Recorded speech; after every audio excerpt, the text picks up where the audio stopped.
अभिनंदन करता हूं कि आज अनेक चीजों के उद्घाटन और शिलान्यास के लिए आपने वक्त दिया है और आज के इस कार्यक्रम में जो मत्स्य संपदा योजना का नेशनल लॉन्च किया जा रहा है, ये बड़ी खुशी की बात है।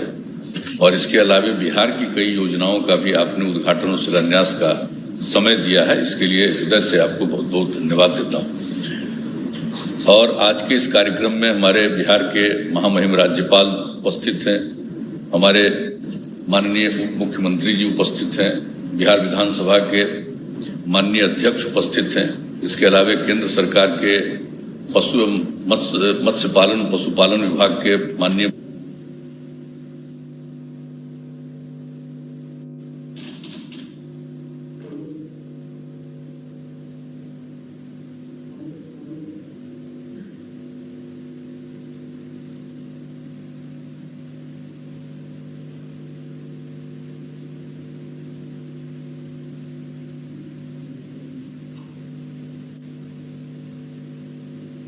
के लिए अभिनंदन करता हूं।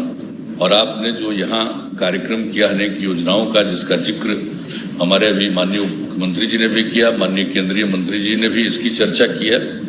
मैं उस बात को दोहराना नहीं चाहता हूं, क्योंकि हम सब लोग आपको सुनना चाहते हैं। और जो कुछ भी हुआ, मैं विशेष रूप से सबके लिए तो धन्यवाद देता ही हूँ, लेकिन ये जो पूर्णिया में मरंगा में सीमेंट स्टेशन का उद्घाटन किया जा रहा है, इसी का शिलान्यास 12 मई 2018 को हम लोगों ने किया था।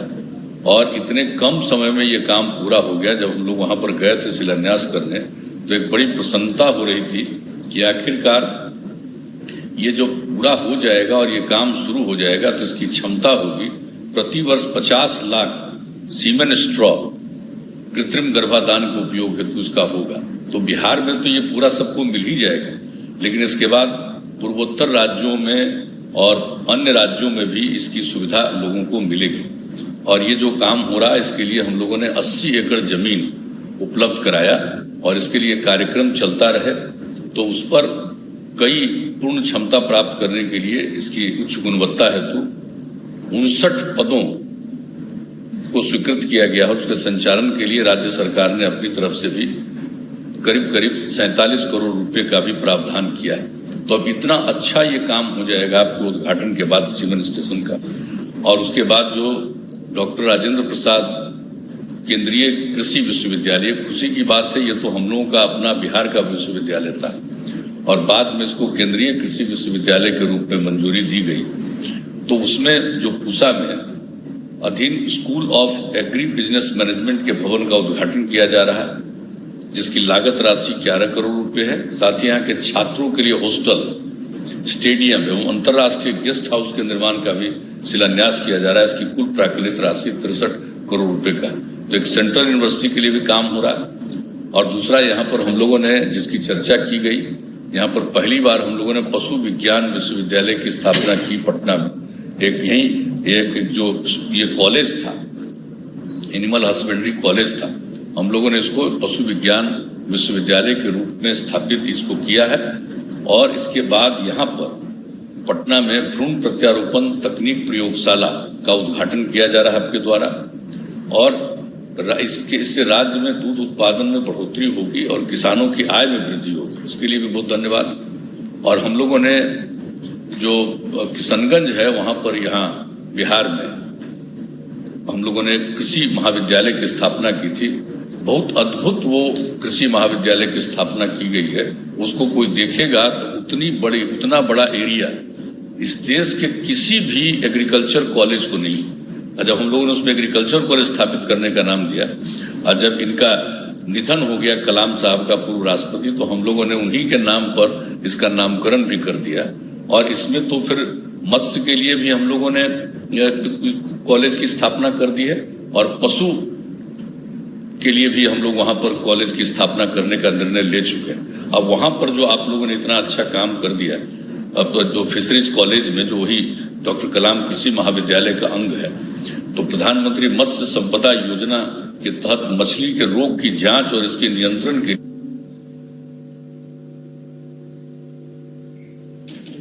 का सबकी चर्चा की गई। ये बहुत प्रसन्नता का विषय है और आपको इस बात की जानकारी होगी ही। हम लोगों ने बिहार के बारे में तो उन्होंने बता दिया, पशु एवं मत्स्य संसाधन विभाग के बारे में हमारे माननीय उप मुख्यमंत्री जी ने, लेकिन यहाँ कृषि के क्षेत्र में भी कोई हाल नहीं था। आजकल तो कुछ लोग बोलते रहते हैं। हम लोगों को बिहार के लोगों ने काम करने का मौका दिया, और जो बिहार में हम लोगों ने काम किया है तो बिना काम को देखे कुछ से कुछ लोग बोलते रहते हैं। जो कृषि का क्षेत्र था और बिहार की जो आबादी है, माननीय प्रधानमंत्री जी, 89% आबादी हम लोगों के लोग गांव में रहते हैं। इतना बड़ा राज्य माना जाता है, इसका 89% आबादी गांव और 76% आबादी कृषि और इससे जुड़े हुए अन्य चीजों पर निर्भर है। इसलिए हम लोगों ने उनके उत्थान के लिए यहाँ बहुत आकलन और अध्ययन किया। और हमारे अभी उप मुख्यमंत्री जी, यहाँ पर तो कोई जानता ही नहीं था मछली वगैरह के उत्पादन के लिए, कुछ नहीं होता था, अपने आप जितना हो गया। तो यहाँ से पहली बार लोगों को हम लोगों ने भेजा, इन्होंने भेजा सबको बात करके, मत्स्य पालकों से बात करके, ये जो अपना केंद्रीय जो है विश्वविद्यालय central institute of fisheries education, ये काकीनाडा में आंध्र प्रदेश में, और central inland fisheries research institute Kolkata में, तो इन सब जगहों पर भेजा गया। हजारों की संख्या में लोगों को हम लोगों ने ट्रेनिंग दिलाया, और उसके बाद वो काम बढ़ता गया। और इसके बाद तो आपको पता ही है, हम लोगों ने कृषि रोड मैप की स्थापना की। पहला रोड मैप 2008 से 12 तक, फिर 12 से 17 दूसरा कृषि रोड मैप, और तीसरा कृषि रोड मैप 17 से 22 के लिए चल रहा है। और इसमें जो प्रगति हुई है दूध के बारे में इन्होंने बता दिया, और इसके अलावे दूध के अलावे कई चीजों में इतना हुआ, मांस का भी उत्पादन हुआ। अंडा का औसत वार्षिक उत्पादन 7-8 में 106 करोड़ प्रति वर्ष से बढ़ करके 274 करोड़ प्रति वर्ष हो गया। यहाँ पर अंडा भी बाहर से आता था, सबसे ज्यादा तो आंध्र प्रदेश साइड से अंडा आता था। अब आजकल वो घट करके इतना कम हो गया, बाहर से आने वाला बहुत कम अब आ रहा है, अब यही हो जा रहा है सब चीज। और मांस के उत्पादन में भी वृद्धि हुई है। 1.8 लाख मीट्रिक टन था, जो बढ़कर के 3.83 लाख मीट्रिक टन हो गया है। मछली के उत्पादन के लिए उन्होंने बता दिया है कि इतना मछली का उत्पादन बढ़ गया है। अब मात्र 65,000 मीट्रिक टन मछली अब बाहर से आता है, बाकी समूचा सब कुछ यहाँ पर काम शुरू हो गया है। तो इसलिए एक एक चीज के लिए जो हम लोगों ने यहाँ पर जानकारी दी किया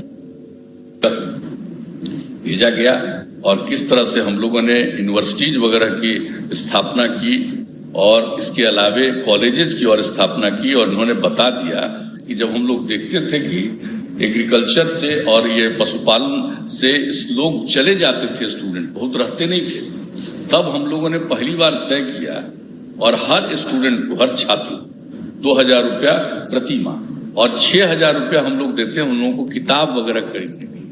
तो उसके बाद से सब सारे स्टूडेंट रहने लगे। तो किस तरह से काम हुआ है, और हम लोगों की तरफ से जो कुछ भी हो रहा है वो तो काम हम लोग करने की कोशिश कर ही रहे। एक जो सबसे अच्छी बात है यहाँ के लिए, जो आप लोगों ने योजना शुरुआत की है, उसको और वृद्धि मिलेगी। अपने बिहार में चौर एरिया है, उत्तर बिहार में करीब 9 लाख हेक्टेयर का चौर एरिया है, जिसमें मुश्किल से 1-8 महीना पानी खत्म होता है, लेकिन बाकी समय पानी रहता है, खेती नहीं हो पाता है। अभी हम लोगों ने सब जगह देख करके अंत में निर्णय करा दिया, और राज्य सरकार से भी योजना शुरू कर दी है कि भाई जो चौर किसके एरिया में है, जो भी पूरे एरिया में ही चौर है, तो जिसका भी है उसको हम लोग अब प्रेरित कर रहे हैं कि एक हिस्सा उसको और गड्ढा करके बना दीजिए आप तालाब, और उसी को निकाल करके मिट्टी को दूसरी तरफ भर दीजिए ताकि वो खेत हो जाए। और हम खुद भी देखने गए छपरा जिले में, और जो इतना अच्छा से काम लोगों ने शुरू किया है, और राज्य सरकार ने भी एक योजना बना करके उसमें लोगों को मदद देने का, और राज्य सरकार की तरफ से कर रहे हैं कि एक तरफ लोग मत्स्य पालन करेंगे और दूसरी तरफ उसी में खेती लोग जो करेंगे तो बहुत अच्छे ढंग से उसमें और चीज खेती, फल का, फूल का, इन सब चीजों की खेती हो जाएगी। तो जो कुछ भी एक और चीज खास बात है यहाँ पर, बहुत ज्यादा ये जिसको नीलगाय लोग कहता है, नीलगाय तो है नहीं, है गुड़परास।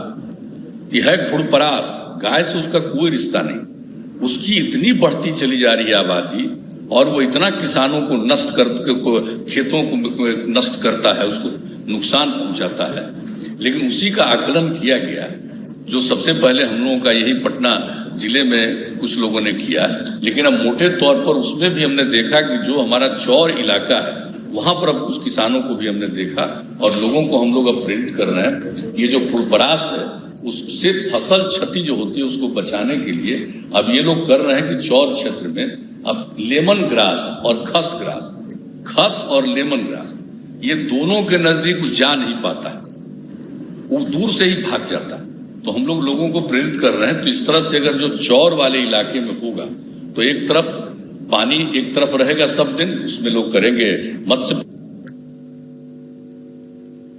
करेंगे, लोगों की आमदनी बहुत बढ़ने वाली। तो आपकी जब योजनाएं आ गई और आपने जिस तरह से मदद करने का निश्चय कर दिया है, ये मत्स्य संपदा योजना ये मामूली चीज नहीं है। अब ये मत्स्य संपदा योजना हो गई तो इसका तो लाभ लोगों को देश भर में मिलेगा, हमारे यहाँ के लोग भी लाभ लेंगे और अन्य प्रकार की योजनाओं।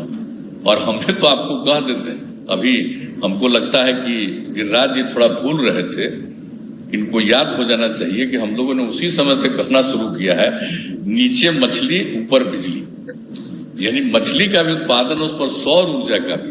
तो कहते कहते अंत में अब एक जगह लोग प्रयोग के तौर पर शुरू किया है कि नीचे मछली और ऊपर से सौर ऊर्जा का भी इंतजाम करेंगे। तो ये सब काम हम लोग कर रहे हैं, लेकिन कर रहे हैं राज्य के अंतर्गत। लेकिन अब आपकी तरफ से जो योजनाओं की सहायता मिली उससे हमारे बहुत सारे किसान हैं, कई योजनाओं का उनको लाभ मिलेगा, उनकी और आमदनी बढ़ेगी। और कुछ योजना जो आप लोगों की तरफ से लागू की गई है इसका मैं समझता हूं कि पशुपालन के क्षेत्र में इन क्षेत्रों में बहुत ज्यादा लाभ मिलेगा। और इसलिए इस योजना के आयोजन के लिए मैं आपको पुनः आपका अभिनंदन करता हूं और आपको मैं इतना ही आश्वस्त करता हूं कि बिहार के लोगों को खुशी होगी। जो हमने कह दिया कि हम लोगों के अभी भी 76% लोग इन्हीं चीजों पर, अब इसके लिए जो काम किया जाएगा तो उनको इतनी खुशी हो।